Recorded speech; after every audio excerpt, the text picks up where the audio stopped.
అందరికీ నమస్కారం. గడిచిన వారంలో గతంలో ఎప్పుడూ లేని విధంగా వర్షం కురిసి ఒక చిత్తూరు పట్టణమే కాదు చిత్తూరు డిస్టిక్ అంతా భారీ వర్షాలతో పై ఉన్న నియోజకవర్గాల్లో చెరువులన్నీ కట్టలు తెగి నీవా నది పొంగి పొరలి ఎప్పుడూ లేని విధంగా వర్షాభావంతో ఈ నీవా నది చుట్టూ ఉన్న ప్రాంతాల్లో ప్రజలు ఇబ్బందులు పడుతూ ఉంటే ఇమీడియట్గా మేము ఎక్కడికక్కడ ఇటాచి జేసీబీలతో ముందుగానే పసిగట్టి మా మున్సిపల్ కమిషనర్ గారు కావచ్చు, మా కలెక్టర్ గారు ఆదేశాలతో కావచ్చు, మా నాయకులందరూ సరైన సమయంలో స్పందించడం వల్ల ఎక్కడ కూడా ప్రజలకు ఎటువంటి ఆస్తి నష్టం జరగలేదు. ముందు ప్రాణహాని కానీ ఆస్తి నష్టం కానీ జరగకుండా నివారించే క్రమంలో మా అధికారులందరూ చక్కగా పనిచేసి ఒక 2-3 గంటల్లోనే నీటి నిల్వ లేకుండా నీటిని మొత్తం కూడా మళ్ళీ తిరిగి కాలువలో పోయే విధంగా ఎక్కడికక్కడ చర్యలు చేపట్టి అద్భుతంగా పనిచేశారు. వారికి అందరికీ కూడా ముందుగా నా కృతజ్ఞతలు.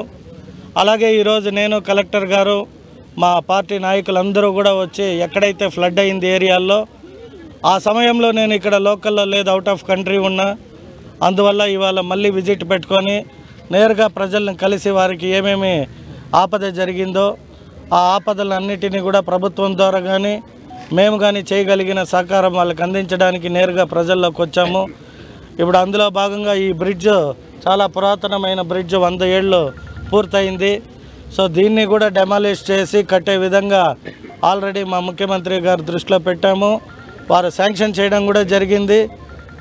ఫైనాన్స్ పరంగా ఫైనాన్స్ శాంక్షన్స్ రావాల్సి ఉంది. అవన్నీ వచ్చిన తర్వాత ఎక్కడెక్కడ ఏమేమి చేయాలో వాటన్నిటినీ కూడా పూర్తి చేసే బాధ్యత నాపై ఉందని తెలియజేసుకుంటూ, అందులో భాగంగానే కలెక్టర్ గారిని ఈరోజు ఇన్స్పెక్ట్ చేసిన తర్వాత డిజాస్టర్ మేనేజ్మెంట్ కింద కానీ లేదా డిజాస్టర్గా జరిగిన సమయంలో కొన్ని ప్రభుత్వం ద్వారా కలెక్టర్ గారు నిర్ణయం తీసుకునే అధికారాలు ఉంటాయి కాబట్టి వారి ద్వారా ఇక్కడ తక్షణమే ఏమైతే చేయగలుగుతామో వాటిని చేద్దామని కలెక్టర్ గారిని విజిట్కి ఆహ్వానించే వారు వచ్చారు. సో మేము ఇంకా అన్ని వేరే ప్రాంతాల్లో కూడా విజిట్ చేసినాక ఒక 1 అవర్ 2 అవర్స్ అందరూ కూర్చొని అధికారులు, కలెక్టర్ గారు, నాయకులు మేమంతా పూర్తిగా శాశ్వత పరిష్కారం చేయడానికి ఏం చేస్తే ఈ నీవా నది పరిహార ప్రాంతాల్లో ఉన్న ప్రజలకి ఇబ్బందులు లేకుండా ఉంటాయో తెలుసుకొని వాటిని చేయడానికే మేము ఈరోజు ఈ ప్రాంతాన్ని విజిట్కి వచ్చినాం. సో అందరూ కూడా ఎవరైతే సహకరించిన ప్రతి ఒక్కరికి కూడా మళ్ళీ పేరు పేరున నేను ధన్యవాదాలు తెలియజేసుకుంటాను. అవి ఆల్రెడీ జరుగుతున్నాయి కదా, మీరు చూశారు కదా.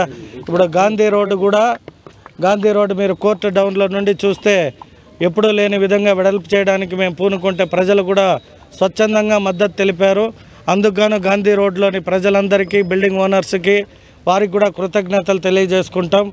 మరీ ముఖ్యంగా మేము ఏదైతే చేయాలి అని ఆశపడతామో వాటన్నిటికీ మా కలెక్టర్ గారు కూడా ప్రత్యేకంగా దృష్టి సాధించి వాటికి అనుకూలంగా మాకు స్పందించి పని చేయడానికి అవకాశం కల్పిస్తున్నారు. కాబట్టి ముఖ్యంగా మా కలెక్టర్ గారిని కూడా ఈ సందర్భంగా ప్రత్యేకంగా వారిని మేము ధన్యవాదాలు తెలియజేయాలి. ఎందుకంటే గాంధీ రోడ్లో చాలామంది కూడా పోయి రోడ్ వైడనింగ్ చేస్తూ ఉంటే అనేక బిల్డింగ్లు, అనేక వాళ్ళ ఇంటి ముందర దాకా వేసుకున్న కాంక్రీట్ అవన్నీ కూడా కొడుతూ ఉంటే స్పందనలలో పోయి చెప్పినా కూడా కలెక్టర్ గారు కూడా వారిని కన్విన్స్ చేసి అభివృద్ధి చెందితే మన నగరం మీకే, మీ ప్రాపర్టీ వాల్యూస్ కానీ మీకు కానీ అందరికీ ట్రాఫిక్ పొల్యూషన్ లేకుండా బాగుంటుంది, ట్రాఫిక్ మూమెంట్ ఉంటాయని చెప్పి కన్విన్స్ చేసినందుకు గాంధీ రోడ్ ప్రజలకి, మా కలెక్టర్కి ఆ విషయంలో కూడా నేను ధన్యవాదాలు తెలియజేసుకుంటాను. ఈరోజు ఇక్కడికి వచ్చిన ఎమ్మెల్యే గారికి, మేయర్ గారికి, చూడా chairman as well as ex-MLC Dorababu గారికి, మిగతా ప్రజాప్రతినిధులకి అందరికీ నా తరఫు నుంచి నమస్కారాలు. సో ఈ సంవత్సరం చిత్తూరు జిల్లాలో మంచి వర్షం పడింది. ఆల్మోస్ట్ ట్యాంక్స్ కూడా చూస్తే చుట్టుపక్కల ప్రాంతం గుడిపాల మండల్, యాదమరి మండల్, యాదమరి, గుడిపాల, చిత్తూరు రూరల్ అన్ని ట్యాంక్స్ ఫిల్ అయినాయి. సో గత ఒక వారం మరి ఇంకొక వారం ముందు కూడా 2 సారి ఇక్కడ ఫ్లడింగ్ కూడా వచ్చింది. లో లయింగ్ ఏరియా కాబట్టి ఫ్లడింగ్ ఇక్కడికి వచ్చింది. సో ఈరోజు ఈ వార్డ్లో ప్రయత్నం చేసిన తర్వాత ఈ బ్రిడ్జ్ బేసిక్లీ మనం కట్టాలి. ఈ బ్రిడ్జ్ కొంచెం ఓల్డ్ బ్రిడ్జ్, ఇది సేఫ్ స్ట్రక్చర్ ఇది కాదు. గతంలో ఒక ప్రపోజల్ కూడా రాష్ట్ర ప్రభుత్వంకి పంపడం జరిగింది. ఆ ప్రపోజల్ మీద ఫాలోఅప్ చేయడం జరుగుతుంది. ఆ ప్రపోజల్ శాంక్షన్స్ అయితే ఇమీడియట్గా ఈ బ్రిడ్జ్ కూడా కట్టడం స్టార్ట్ చేయడం జరుగుతుంది. రెండోది గాంధీ రోడ్ కూడా రోడ్ కండిషన్ గత సంవత్సరం వర్షం వల్ల ఈ సంవత్సరం వర్షం వల్ల కూడా బాగాలేదు. సో రోడ్ వైడనింగ్తో పాటు డ్రైనేజ్ కూడా ప్లాన్ చేయడం జరుగుతుంది. సో పౌల్ షిఫ్టింగ్ అంతా కంప్లీట్ అయిపోయింది. షాప్ ఓనర్స్ కూడా చాలా సహయోగం ఇచ్చారు. సో ఖచ్చితంగా ఈ పని కూడా వచ్చే 1 నెల 2 నెలల్లో పూర్తి చేయడం జరుగుతుంది. ముఖ్యంగా రోడ్ వైడనింగ్ సంబంధించి మనం అందరితో మాట్లాడుతున్నాము. షాప్ ఓనర్స్కి కూడా కొన్ని గ్రీవెన్సెస్ ఉన్నాయి. వాళ్ళ గ్రీవెన్స్ విని ఎలా ముఖ్యంగా టౌన్ డెవలప్ అవ్వాలి, ఇక్కడ మెయిన్ సమస్య అంటే ఏమిటి, ట్రాఫిక్ ఇప్పుడు పెరుగుతుంది చిత్తూరు టౌన్లోనే.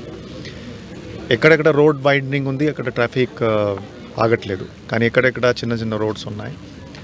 సో ఖచ్చితంగా ఈ ట్రాఫిక్ 50 సంవత్సరం ఇంకొక 4-5 సంవత్సరం తర్వాత ఇంకా పెరుగుతుంది.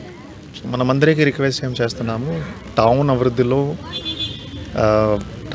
అందరి బాధ్యత ఉంటుంది. సో కానీ ఖచ్చితంగా ఏమేం మీకు లాస్ అవుతుంది, ఆ లాస్ ఎట్లా కంపెన్సేట్ చేయాలి, ఎట్లా మీ సౌకర్యంతో బేసిక్లీ రోడ్ వైడనింగ్ చేయాలి. సో మనం ఆ మైండ్ సెట్తో ముందుకు వెళ్తున్నాము. ఈరోజు కూడా ఒక మీటింగ్ పెట్టడం జరుగుతుంది. సో నేను ఎమ్మెల్యే గారికి కూడా ధన్యవాదాలు తెలియజేస్తున్నాను. వాళ్ళు ఇనిషియేటివ్ తీసుకుంటున్నారు, ఒక మైండ్ సెట్తో పోతున్నారు. దట్ మంచి రోడ్స్ ఉంటే, ఇన్ఫ్రాస్ట్రక్చర్ ఉంటే టౌన్ అభివృద్ధి ఆటోమేటిక్గా ఉంటుంది. ఫైనాన్షియల్గా ప్రాబ్లమ్స్ ఉంటే కూడా ఎక్కడి నుంచి డబ్బు వస్తుంది. సో ఖచ్చితంగా ఊరు అభివృద్ధి కోసం మనం అందరూ కలిసి పనిచేస్తాము. నేను కూడా ప్రజల నుంచి మీ సహయోగం రావాలి నేను కూడా కోరుతున్నాను. మీకు గ్రీవెన్సెస్ ఉంటే రూల్ పరంగా ఎట్లా పరిష్కారం చేయాలి కూడా చూడడం జరుగుతుంది.